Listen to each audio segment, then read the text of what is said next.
Улаанбаатар цахилгаан түгээх сүлжээ компани нь 2019 оноос ухаалаг тооллогын төслийг хэрэгжүүлэхээр шийдвэрлэж 2021-2022 онуудад сонгон найрхан дүүрэг болон цуслан чиглэлийн хэрэглэгчдэд анхны 14519 ухаалаг тооллогыг суурилуулсан нь энэхүү төслийн эхлэл болсон юм. Төслийг өргөжүүлж дараагийн хийсэн том алхам нь бол түгээх сүлжээ ухаалаг тооллогын систем нэвтрүүлэх ажлын техник эдийн засгийн үндслийг боловсруулж эрчим хүчний яам болон эрчим хүчний зохицуулах орон танилцуулж 2023 онд дэмжигдсэн юм. Бүх хэрэглэгчдэд ухаалаг тооллогоор ханган системд холбох 3 шаттай төслийг 2026 онд багтаан компани өөрийн хөрөнгөөр бүрэн хэрэгжүүлж дуусгах ажил 2024 онд эрчимтэй өрнөсөн. Нийт хэрэглэгчдийнхаа 30% нь ухаалаг тооллогыг суурилуулад байна. 2025 онд төлөвлөгөөнийхөө дагуу 154512 хэрэглэгчийг ухаалаг тооллогоор суурилуулахаар ажиллаж байна. Ирэх онд үлдсэн 200 гаруй мянган хэрэглэгчид ухаалаг тооллогоор суурилуулснаар Улаанбаатар цахилгаан түгээх сүлжээ компани борлуулалтын үйл ажиллагаа бүрэн утгаараа ухаалаг тооллогын нэгдсэн удирдлагад шилжих юм. Ухаалаг тооллогын систем нэвтрүүлэх төслийг хэрэгжүүлснээр Монгол улсын эрчим хүчний нэгдсэн системд холбогдсон нийт 888,180 хэрэглэгчдийн 57% нь ухаалаг тооллогоор бүрэн хангагдана. Ингэснээр цахилгаан эрчим хүчийг удирдах,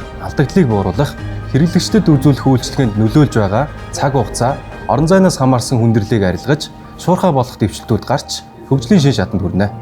Ухаалаг тооллогоор нь хэрэглэгч танд хэрэглээгөө удирдахад туслана.